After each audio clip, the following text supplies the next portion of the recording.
commencer par ma vidéo sur Alberto Ascari, qui, je vous l'avoue, est probablement l'une des vidéos que j'ai préféré faire sur cette chaîne, tant les recherches ont été intéressantes pour moi, et dans cette vidéo va marquer un tournant dans la chaîne, parce que je pense que je vais de plus en plus me consacrer aux vidéos historiques.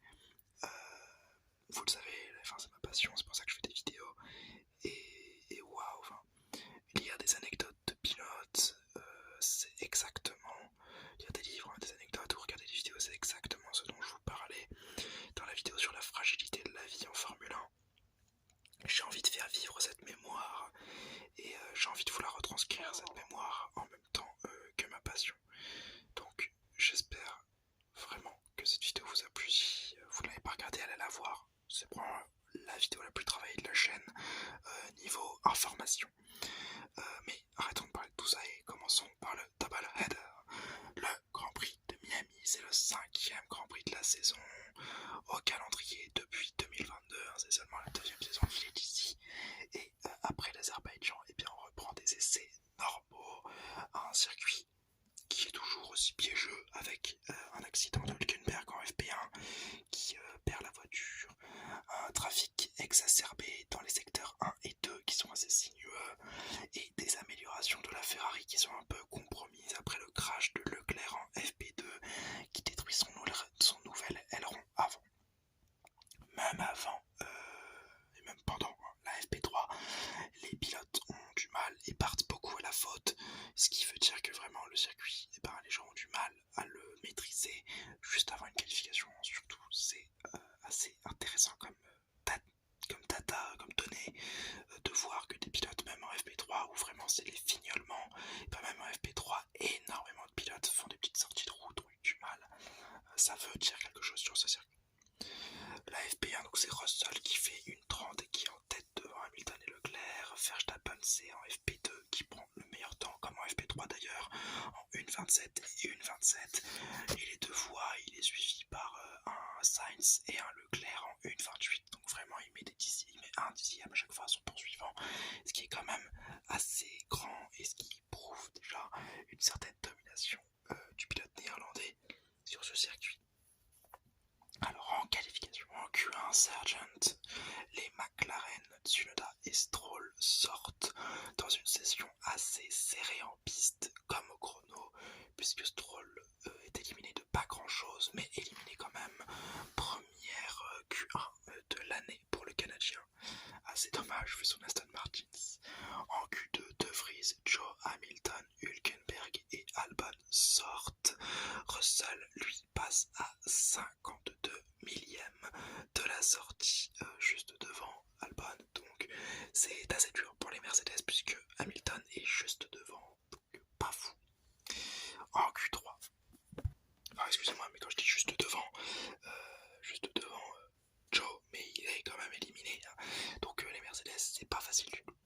En Q3 donc, au premier passage, Verstappen rate sa tentative comme Charles Leclerc et Pérez prend la pole provisoire. Au second passage, alors qu'on s'attend à une amélioration de tous les temps, Leclerc sort de façon assez spectaculaire et empêche l'amélioration de tous les temps à cause d'un red flag. Il provoque donc la fin de cette séance de qualification qui sacrera Pérez en pole position. Derrière lui, c'est Alonso, 2e, Sainz, 3e, Magnussen, 4e, Gasly, 5e, Russell, 6e, Leclerc, 7e, Ocon, 8e, Verstappen, 9e, il n'a pas fait de chrono, pas de chrono intéressant en tout cas. Bottas est 10e, Albon est 11e, Hülkenberg 12e, Hamilton 13e, Guan Yu Zhou est 14e, De Vries est 15e, Norris est 16e, Tsunoda est 17e, Stroll est 18e, Piastri est 19e et Sargent est 20e à domicile. La course. Une course assez monotone dans l'ensemble qui conserve un Pérez en tête de cette même course avec un Alonso qui le suit bien en début de course mais qui est un peu lâché après 10 tours. Derrière lui, on voit un Verstappen qui remonte extrêmement bien et qui au tour 15 est déjà 2e alors qu'il partait de la 9e place.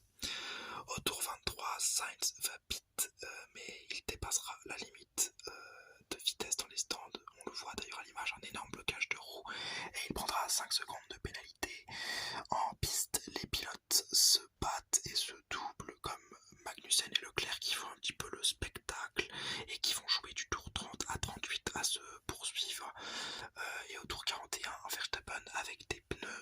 médium usé tient un Pérez en pneu neuf à 18 secondes de lui. 4 tours plus tard, il pite et il ressort 1 seconde 5 derrière, donc il a oblitéré Pérez, qu'il va même dépasser au tour 48 au premier virage, allant gagner la course au bout des 57 tours, qu'il aura dominé de bout en bout, hein, vraiment. Un Verstappen limite écœurant tellement il est fort, mais en même temps c'est la capite des grands champions. Donc il ira gagner devant Pérez et Alonso. Alonso d'ailleurs, petit moment marrant, qui s'est enquis de la place de Stroll durant la course, hein. Il s'est inquiété de tout ceci à la radio et a demandé aux ingénieurs, pas aux ingénieurs, mais pas demandé, mais il a dit c'est un beau dépassement qu'il a fait Stroll.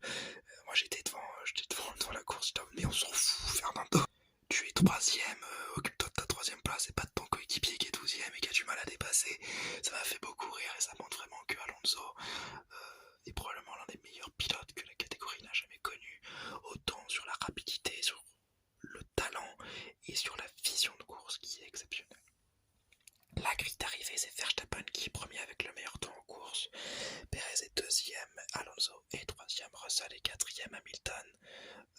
Pas Hamilton, c'est Sainz qui est cinquième, Hamilton est sixième, Leclerc est septième, Gasly huitième, Ocon neuvième, Magnussen est dixième, Tsunoda onzième, Stroll douzième, Bottas treizième, Albon quatorzième, Hülkenberg quinzième, Joe seizième, Norris est dix-septième, De Vries est dix-huitième, Piastri dix-neuvième et Sargent est vingtième.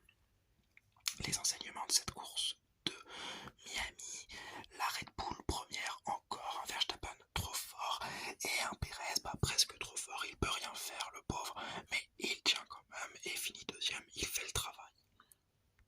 Chez Aston Martins, Alonso semble avoir repris du poil de la bête. Incroyable ce garçon, vraiment incroyable et quasiment imbattable. Stroll, lui, a des lacunes et elle se montre beaucoup sur ce Grand Prix de Miami, ce qui est dommage. Ferrari et Mercedes aux fraises. Mercedes n'a pas été là du Grand Prix.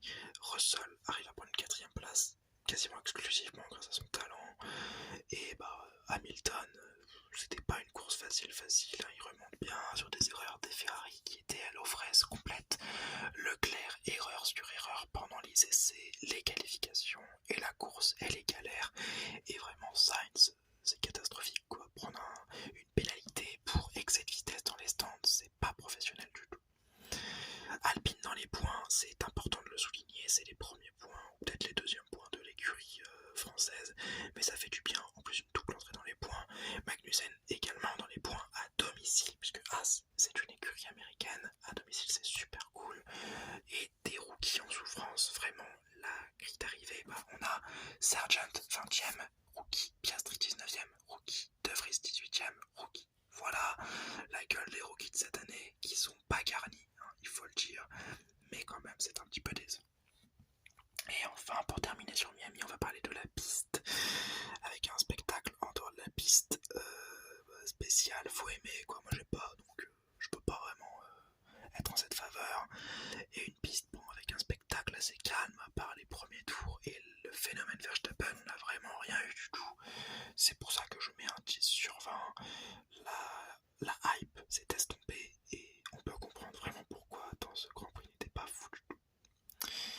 Maintenant on va parler du Grand Prix de Monaco, le 6ème Grand Prix de la saison, puisque Imola a été déprogrammé, Monaco qui est au calendrier depuis 1950, depuis la création de la Formule 1, c'est probablement l'une des plus belles pistes et surtout l'une des pistes les plus historiques du calendrier.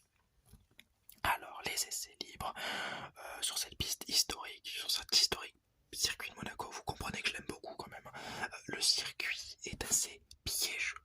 Et Albon le montre en se sortant au virage 1 lors de la FP1, ou quand Hülkenberg, toujours en FP1, va taper à la sortie du tunnel, à la chicane du bord, et va donc un peu baiser son pneu en partant ensuite en spin. Donc voilà, on voit que le circuit est assez piégeux, les échappatoires sont toujours autant utilisés par les pilotes, hein. En même temps, quand on nous laisse des échappatoires, faut s'en servir, sinon on casse la voiture. Et le trafic est extrêmement dérangeant durant toutes les sessions sur une piste qui, comme je l'ai dit, a été faite en 1950 et a toujours des normes de 1950 au niveau des largeurs de piste. Ça a dû être augmenté avec le temps, mais en 1950, les voitures étaient 2 fois plus petites quasiment que celles qu'on a aujourd'hui. Donc c'était plus facile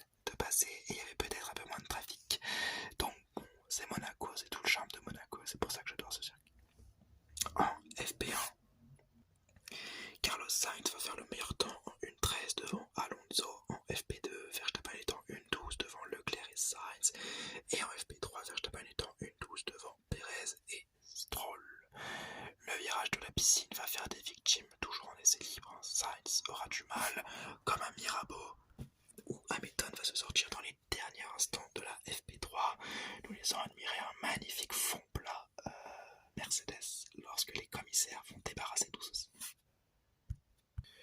Les qualifications en Q1, le red flag est provoqué très rapidement par Sergio Pérez qui tape dans le virage 1 et abandonne. Pareil, le fond plat va nous être montré en 4K, pas génial à mon avis, les ingénieurs de Mercedes et Red Bull ils devaient avoir un peu les nerfs. Donc le trafic est toujours horrible durant cette session, mais en même temps c'est un problème rédhibitoire à Monaco, et Hamilton se rate dans son avant-dernier passage. Heureusement, il se sauve lors du dernier, et Perez, Joe, Hülkenberg, Magnussen et Sargent sont éliminés de cette Q1. En Q2, touchette de Norris avec le mur, mais le Britannique a déjà mis un temps, et c'est Bottas, Stroll, Albon, De Vries et Piastri qui sortent, alors que Norris est passé malgré son mini-accident. Stroll est éliminé donc en Q2, et il est même sous enquête, car il n'est pas passé à la pesée, et ça peut valoir un déclassement, et donc un départ de la voie des stands. En Q3, au premier passage, un impressionnant Fernando Alonso prend la pole provisoire devant Sainz et Leclerc. Norris peut lui prendre la piste, c'est un excellent travail des mécaniciens qui ont démonté sa suspension avant droite, je crois, et qui l'ont remontée. Il peut quand même prendre la piste, donc pour une bêtise, faut être clair, il n'a pas le niveau avec sa monoplace cette année, mais quand même les mécanos McLaren à fond. D'ailleurs tous les mécanos de la Formule 1 sont exceptionnels. À Hongrie en 2021 j'avais dit ouais exceptionnel, chaque fois que des mécanos sont là ils remontent toujours tout hyper rapidement, ils sont trop forts ces mecs. Faudrait que je fasse une vidéo un jour pour les remercier, je ferai un truc comme ça c'est sûr, mais vraiment je suis époustouflé par tant d'habilité des mécaniciens. Mais revenons à la qualification. Au deuxième passage, Verstappen prend le meilleur temps qui est directement battu par Esteban Ocon. Mais à 1 minute de la fin, c'est Leclerc qui reprend son dû chez lui et qui prend la pole provisoire, encore une fois battu par Alonso.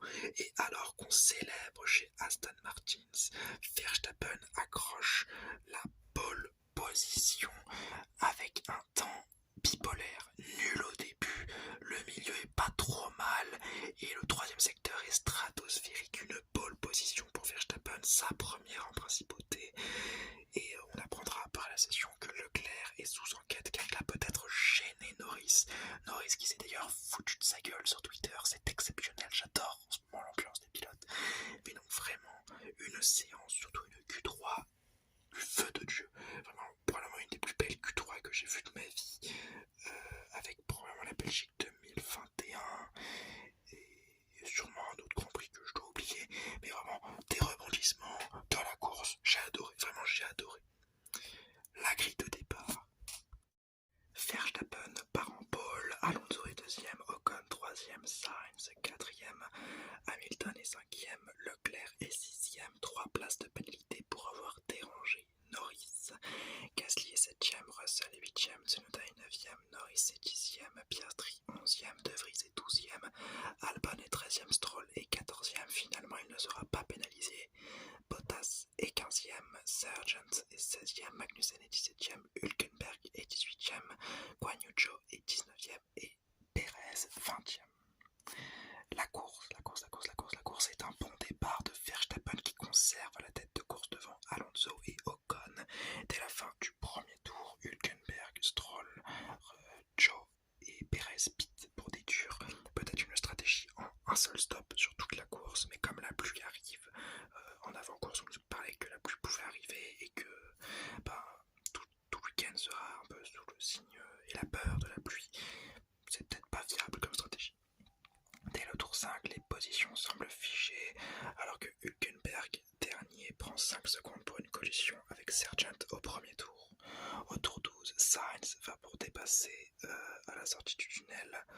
Il va essayer de dépasser Ocon, mais il le percute légèrement au pneu arrière droit. Et il va casser son aileron dessus et pourtant rester en piste. Cet accident, c'est 100% de la faute de Sainz qui part de trop loin avec un excès d'engagement. Mais bon, il n'est pas pénalisé et à part la perte d'un bout de son aileron, il n'y a pas trop de conséquences. La course sera ensuite rythmée par des pits et la menace de la pluie grandissante, alors que Pérez enchaîne les erreurs qui sont pour la plupart du temps bêtes en fond de grille, et que Ferrari se saborde avec Sainz en le faisant pit inutilement. Au tour 48, la pluie devient de plus en plus menaçante avant qu'au tour 52, elle arrive, obligeant les pilotes à la prudence ou aux arrêts au stand. C'est une petite pluie, un petit crash si vous préférez. Et donc au tour 55, les arrêts pour les inters commencent et ils rythmeront la fin de course qui restera dominée par un Verstappen roulant sur l'eau et un Alonso chanceux de ne pas avoir perdu plus de place lors de son premier arrêt au stand car il a pit, mais pour des médiums, et oui, pas pour des inters. Il pensait pouvoir tenir, mais la pluie s'est un petit peu intensifiée et il est donc repassé par les stands pour s'arrêter pour les inters. Et il n'a pas été puni de cette petite erreur puisqu'il reste deuxième. La pluie va piéger bon nombre de pilotes, mais seuls Stroll et Magnussen seront éliminés et au bout des 78 tours, c'est bien Verstappen qui s'impose devant Alonso et un exceptionnel Ocon qui aura réussi à tenir sa troisième place toute la course. La grille d'arrivée, c'est Verstappen premier, Alonso deuxième et Ocon troisième. Hamilton est quatrième avec le meilleur temps en course, Russell cinquième, Leclerc sixième, Gasly septième, Sainz huitième, Norris neuvième, Piastri dixième, Bottas onzième, De Vries douzième, Joe 13e, Albon 14e, Tsunoda 15e, Hülkenberg 16e, Perez 17e, Sargent est 18e, 19e c'est Magnussen et 20e Stroll. Après donc cette petite course, je vais vous parler des enseignements, comme d'habitude. Premier enseignement, Verstappen est imbattable. Encore une fois, c'est le même enseignement à chaque course depuis le début de la saison, mais il est vraiment imbattable. Et ça dénote encore une fois avec son coéquipier Perez qui en début de week-end était un petit peu trop confiant et nous parlait d'être dans la course au titre. Pas du tout, vraiment pas du tout. Lui qui est habituellement si bon sur les circuits en ville, c'est totalement raté. Les Ferrari, je n'ai même pas envie d'en parler, 6e et 8e à la rue tout le week-end, pas dans le coup. Et à part la qualification dont je parlerai un tout petit peu plus tard, il n'y a rien eu de bon. Alonso est deuxième, un exceptionnel Alonso, alors que Lance Stroll fait pareil comme Perez, un week-end catastrophe, tandis que Ocon prend son premier podium de la saison et vient récompenser de belles performances pour Alpine, bien accompagné par un Gasly 7ème. Et ensuite on va parler en dernier point pilote écurie des McLaren. Encore une fois, comme je l'avais dit en début de saison, il faudrait un miracle pour qu'ils aillent chercher des points et des doubles entrées dans les points. Ça m'avait déjà donné tort à une course, je ne sais plus laquelle, mais j'ai eu tort parce qu'il y a eu une double entrée dans les points. Et bien encore une fois, ça me donne tort, 9ème et 10ème pour les deux McLaren. Et en même temps, c'est Monaco sous la pluie, c'est une course folle, tout à fait logique. Et donc, plutôt content pour les McLaren qu'ils aillent chercher des points très très très importants pour eux et pour leur fin de saison surtout, parce que je ne pense pas qu'ils seront une très bonne machine pour le reste de la saison. Je persiste et je scie. Et enfin, donc, parlons des qualifications et en même temps de ce circuit. Des qualifs renversantes, une Q3 exceptionnelle, 4 pôles provisoires différentes, de pilotes différents. Vraiment, c'était à couper le souffle, c'était génialissime. Ce qui a pas mal dénoté avec la course qui elle était bien plus monotone, assez peu de dépassements, des erreurs pilotes qui créent des petits accidents. Bon, c'est une course en demi-teinte, c'est un week-end en demi-teinte, une course moyenne et une qualification exceptionnelle. C'est pour ça que je vais attribuer un 13, parce que j'aime beaucoup Monaco et que la pluie et la qualification ont vraiment fait le grand prix. Et bien voilà, j'espère que cette vidéo vous aura plu, ce double header. Si c'est le cas, n'hésitez pas à mettre un petit like, à vous abonner et à commenter si vous voulez d'autres types de vidéos. J'espère vous avoir détendu. Et n'oubliez pas, Forza Ferrari!